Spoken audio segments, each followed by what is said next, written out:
We're going to interview Father James Carter, and we're going to show how Laudato Si applies to a long-term process for taking care of our common home, the Earth. You actually have a PhD in physics, nuclear physics. Yes.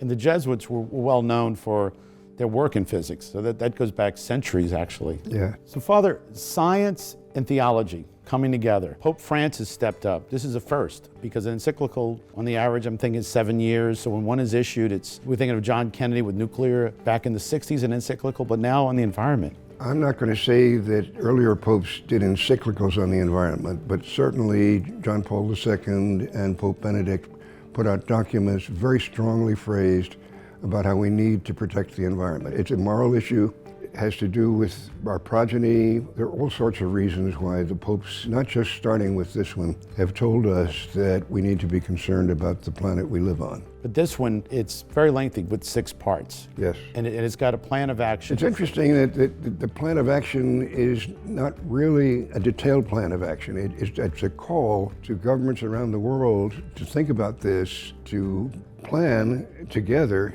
to make things better. The Pope is much more interested in telling us what the problem is than suggesting detailed solutions. He does say dialogue. You know, Yes. He says, here's the problem, we've got to fix it. We're looking at extinction of species. We're looking at people have a right to clean water. We have a water problem. In today's news, we heard that India is now having a water shortage. Here's one of the most densely populated parts of the world. If it has a water shortage, this is not just a humane problem. It's a political stability problem. Those people are not going to sit by and just die. They're going to demand something better, and that can turn violent. No individual, no nation can solve this problem. It has to be the whole human race that gets together and says, enough is enough. We can't pass on a desert to our progeny. We've got to have a live, vital planet, and we're destroying it. There's a very, very delicate balance. 1 degree rise in temperature worldwide means we've trapped trillions of calories of heat. That means there's energy we don't need. It's going to do things we don't know about. We've seen pictures of polar bears. We've seen pictures of glaciers that are no longer where they were, and yet somehow or other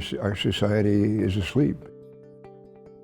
When I asked them at the end of this semester what was their favorite reading, the one that comes out on top is Laudato Si. It got to me, and I was grateful that Pope Francis wrote it.